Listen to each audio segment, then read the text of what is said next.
talk to different entrepreneurs about their business, their life, and how they got to where they are today. Today I have Renee Suarez joining us.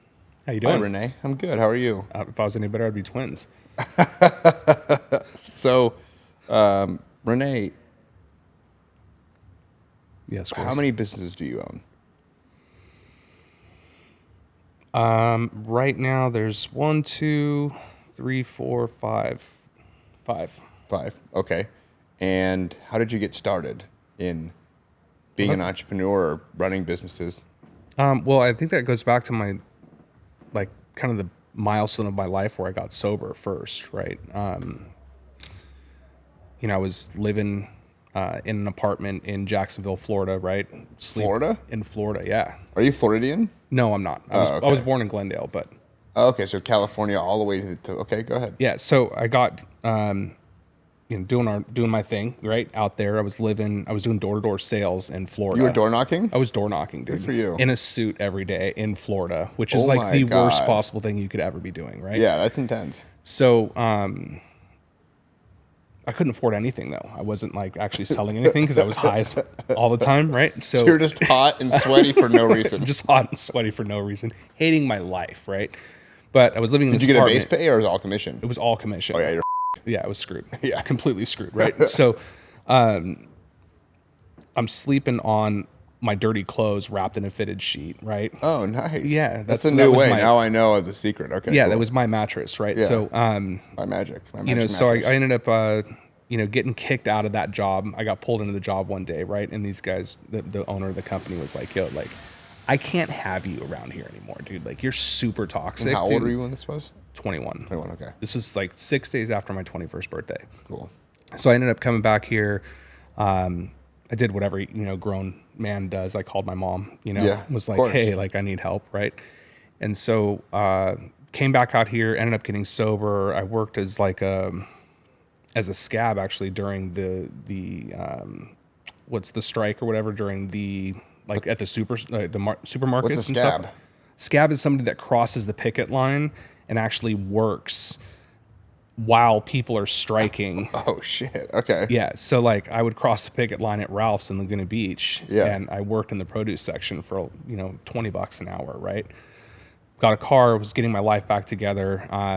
Went into like loans, went into all this stuff. I was like sick of like all the cycles. I was sick of not having control of like what I was doing. So right? you're doing mortgage? I was doing mortgage, yeah, for a long time. I did that until about 2012, and then Oh, so you did it post 2007, 2008. oh yeah, Gotcha. made it all the way Yeah. through. Oh, you made it through that. 2007, 2008. Well, 2008 was super gnarly. Yeah. That whole time was crazy, and I had kind of played with running my own business at that point. I broke off with a broker, and like we did our own thing during that period of time. It was pretty good. It was all right, but then 2008 hit, and it was like, oh crap, Yeah. like what's going on? So that was kind of like my first taste of running my own business. Running my own business and getting to know like kind of the landscape of how to even manage people or like tell somebody else how to do what the vision was right Yeah. at that point. And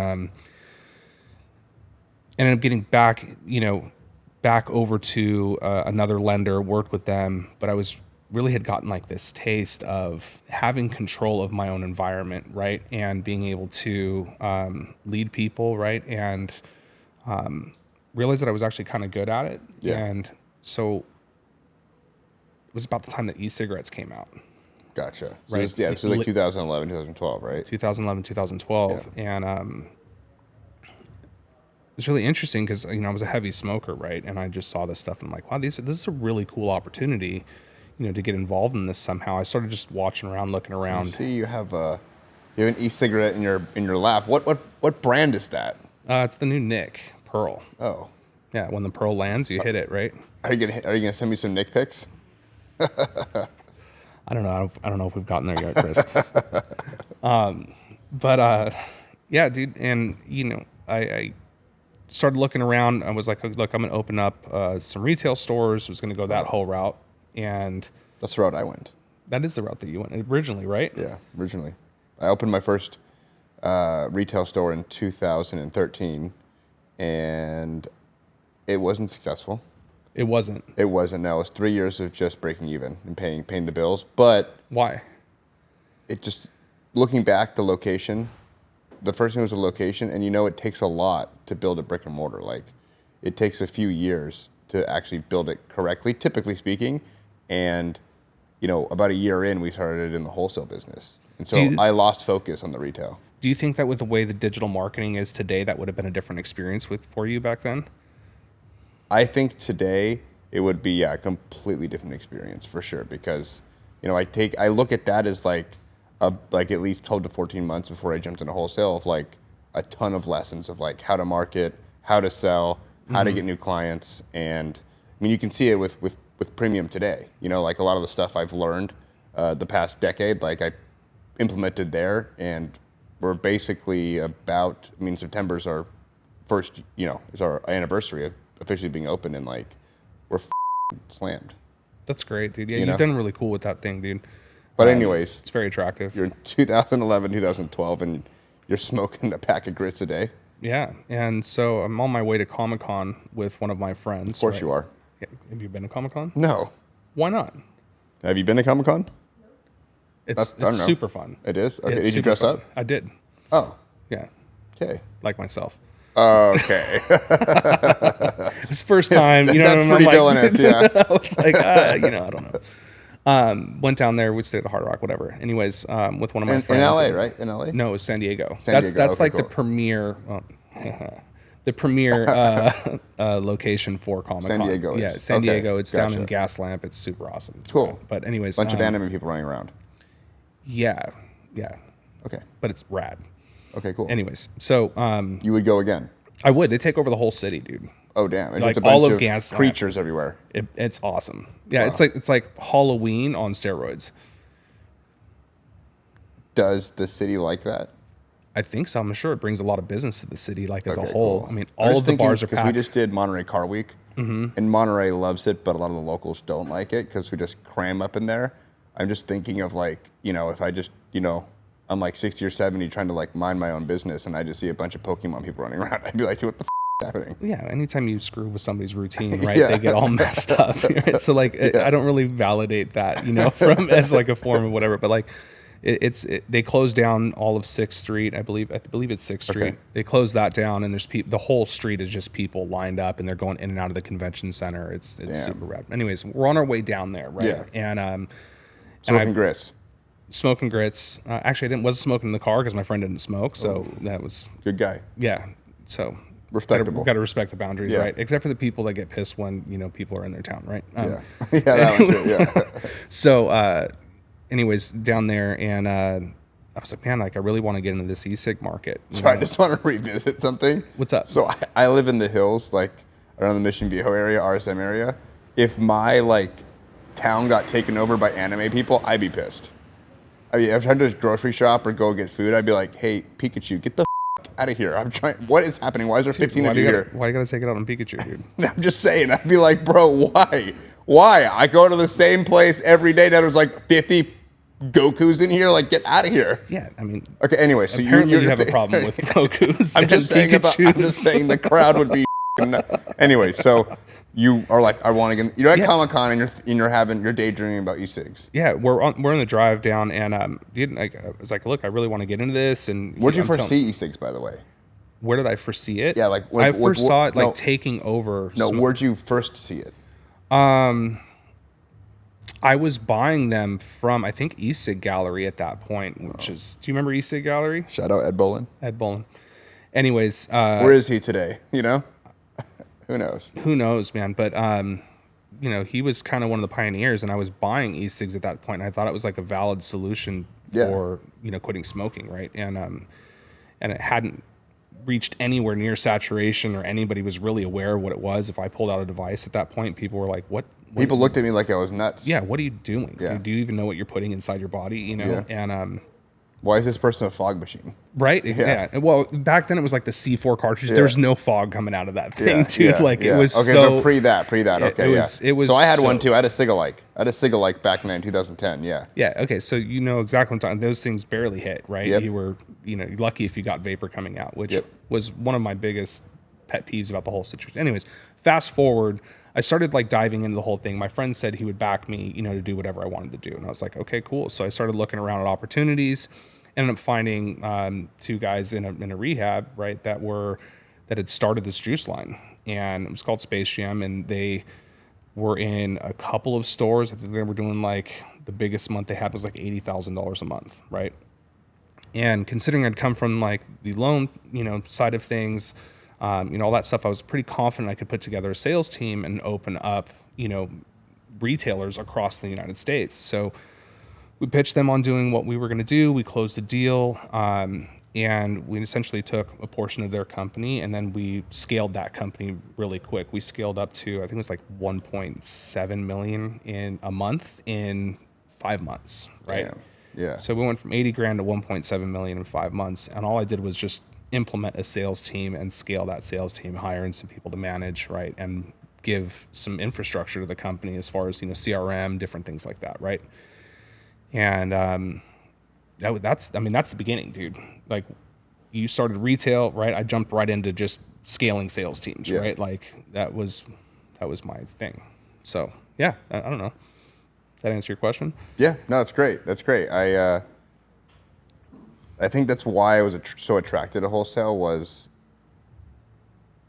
retail was good, and what attracted me to wholesale is I wasn't in mortgage, but I was selling real estate overseas. Mm-hmm. And so at one point I had like 9 or 10 salespeople underneath me, and so I didn't want to make a wholesale product yet, but I was pitched by a guy named Jeremy, and he's like, dude, they're doing the same thing you're doing. They're leading sales teams. They're training, they're opening doors. Like, that's just all you have to do here. And that's what kind of was like, oh shit. It was like an oh shit moment for me. Like, yeah, I can actually do that. And so that's where a lot of my focus went. And then you're right, where, I wish we had scaled as fast as Space Jam, but I still had a lot to learn because I really hadn't run a business for that long. And so I was really happy when we were doing 80,000 a month the first year. That took a lot of work and sweat and tears to get it done. Yeah. and then scale from there. So yeah, it was just an awesome experience. Okay, so you got into that market, and then what happened next? Because I think a big portion of your story, one of the biggest that I know of, is you got into the cannabis industry.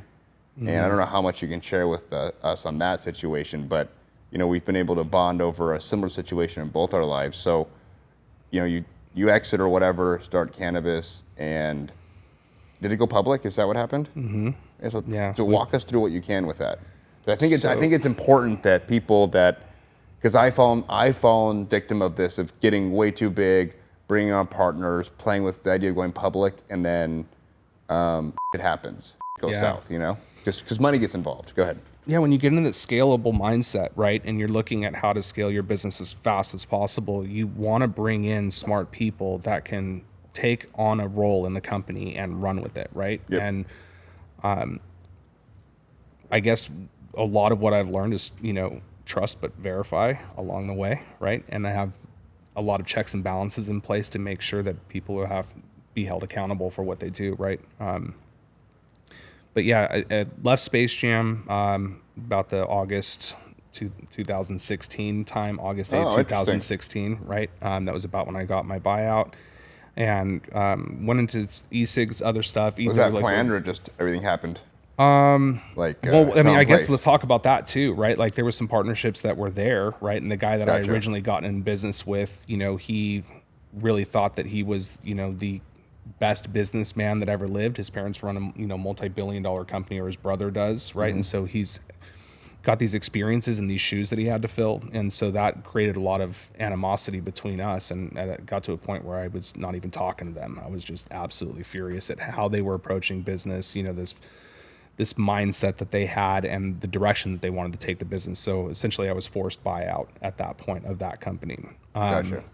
It just happened on August 2016. That's crazy. Yeah, well, we had been negotiating contracts, right? And then August 8th came, and that forced the hand. So my buyout went from, a couple million and a half, something like that, to under $1 million Gotcha. Okay. On August 8th because of that shift, right? Gotcha. But they had like a big plan to go out and scale to like 7-Elevens and do all of this stuff. And I just completely disagreed with that course right? Yeah. And coming down today, like that's a correct thing, right? Like that was not the right move to go, Yeah. right, in any way, shape, or form. Anyways, so I moved on to, a couple other businesses, had another liquid company, had a jewelry company, just trying to put together partnerships and different things that, none of them really worked out, right, to be the best. And the cannabis market came along, and I'm looking at the cannabis market, and it was these same C4 devices, the same crappy cartridges, right, that didn't produce any vapor, didn't do anything. So I was like, man, I can make something better than that for sure on the market, knowing all the people that I knew from China and all the manufacturers, right? I was like, I'm going to figure this out. So created a device, and So you created the mold. created the mold. Wow. We created everything for that, Yeah. right? And took that to market, and everyone loved it. And I mean, when we came out the prototypes, everyone was like, dude, this is the best hitting thing that we've ever had for cannabis. It was almost like a dab pen. It hit so hard. People were actually putting it in bongs and using it Damn. on their bong instead of or on their dab rig, or whatever, right? Because it was so much vapor that was coming off of this thing that they were stoked, right? So that was like kind of our edge, and a differentiation that we created from the crappy stuff that was on the market at that point. So that ended up taking off. We launched in Oregon. Oregon took off. We were like the hottest vape product in Oregon. I don't know if you know anything about the cannabis industry, but like I know you do actually, because you had Yeah, I was in it but for a like couple of years. the states are very isolated, Yep. right? You cannot do interstate commerce in any way, shape, or No, you form, can't. right? So you have to build in one state, and then you have to build operations in the next state, right? All your manufacturing, everything has to be isolated in that state, which is extremely Yeah, expensive. it's come from in that state. Yep. It's super expensive to do. So we're like, well, how are we going to scale this company? How are we going to create all of this when we have to have operations in every single state? Yep. So we decided we were going to raise some capital, which we did raise some capital originally when we started the company. We raised about, it was like $2 million to start the company, 2.5 million, something like that. And that got us a great position. We're like, okay, we're going to do this again, but we're going to do it on a larger scale. So we went on and raised another like $7.5 million, $8 million to build operations in California and to build operations in like Washington, so on and so forth. Yeah. And because of the way that the cannabis market actually is, like there's very limited access to capital unless you're going, super private, or you're going like Russian oligarch, right? Like there's no black and white, or Yeah. you could go to the Canadian market, Yep. right? Yes, you can. And the Canadian market was rather accessible, and I had some ties to, get that done. So we ended up going and taking over a shell company on the Canadian stock exchange that had been dormant for a while, and we did a reverse triangular merger into that shell company and raised about $8 million. Company's doing, I think, was $5 million a year at that point, right? And we got I think it was like what a $32 million, $34 million valuation from we the like company that, at that, yeah. right? So we ended up giving away like 30% of our company for that $8 million, which was pretty rad. It was a pretty cool opportunity to go through that. But when you go on the public market, you transfer your focus as a business, right, to investor relations and capital Yep. raising and market creation and creating liquidity in your stock, et cetera. You also have a different like perspective of the business as using your stock as cash to purchase other companies, right, do things along those lines. And so we're losing focus on the business. A lot of my time was being taken up for not necessarily the IR portion of it, but acquisitions. How are we going to buy operations in the state to speed up and Yeah, our for sure. scalability, right? And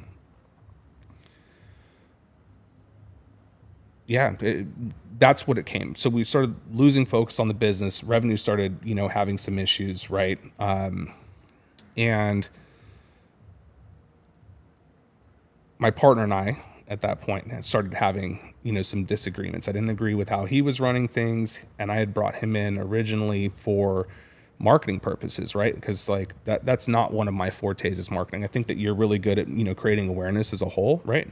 But he was better at it than I was, right? So partnered with him for that, and disagreements going along that way. Anyways, he took control of the board. I let him put some people on the board, and they were longtime friends of his, and he ended up taking control of the board as soon as the company went public and forced my resignation.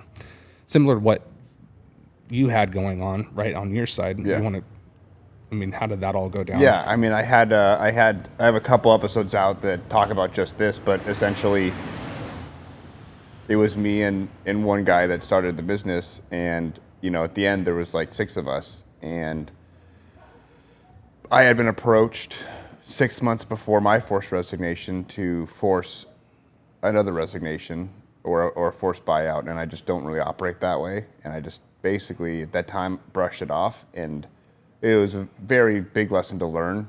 You don't brush that off. You plan and kind of isolate it from happening. But I just brushed it off, and the gun turned to me, and they just found the weaker link, and were able to manipulate and get that person to basically pull out the metaphoric gun and Yeah. take me out. And so,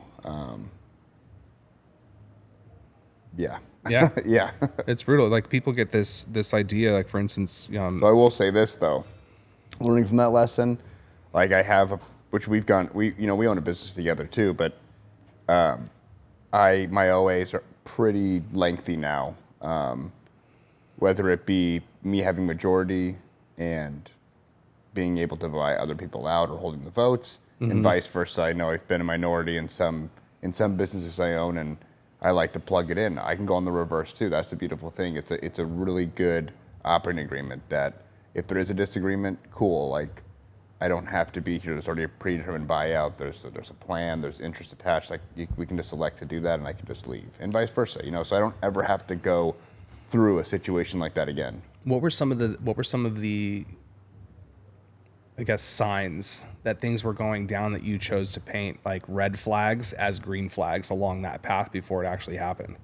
Yeah. So major disagreements among the partners. Partners trying to manipulate and create a pathway for more equity. Money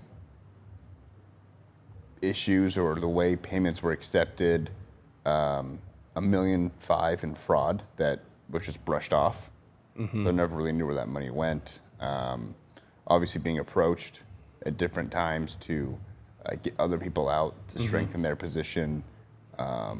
Just a lot of greed, a lot of manipulation, a lot of lies. And for me, like I don't possess the ability to be like, okay, you're 50, I'm 50, so I need 100 to make more. I'm just like, okay, 1 + 1 = 2, which is already more. So how do we use both our strengths to do more? Because myself, just use a round number, I can produce 10 million a year, let's say. But if I have you, there's 2 of us now. I think it goes higher than 20. I think it's like 30, 40, 50, because we can accomplish way more. And the unfortunate thing is people don't really share that mindset. They don't think there's enough pie or that they can combine the resources and like make something big together. They think that they need to get everyone else out so they can have all of it. And that's kind of a scarcity mindset that I've never really agreed with. And so going out on my own after this, like I had to implement some scarcity mindset in some slowing. We talked about this yesterday. Some slowing down and identifying risks that I'm not willing to take because I'm a big risk taker, and I think it has attributed to a lot of my success. But the issue is when I don't have people saying like, "Hey, maybe don't do that" or whatever. I had to teach myself that over the last 2 years because, dude, I'll keep swinging until I hit a home run. The problem is I can't run out of balls, Yeah.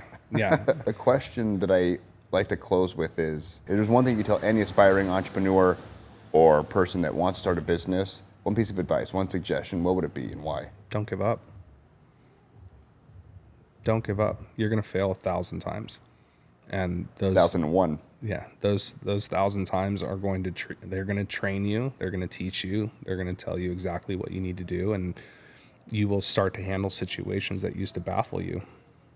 Yeah, 100%. I was reading something yesterday, and it basically said something along the lines of like, you need to be able to endure adversity and just an immense amount of stress when others, it would make logical sense just to give in, and you're going to be alone. But the people that stay and bet on themselves are the ones that win big, and that really resonated with me. Yeah, All that's right. a very true statement. Cool. Thank you guys for tuning in. We'll see you next time. Thanks for having me, Chris.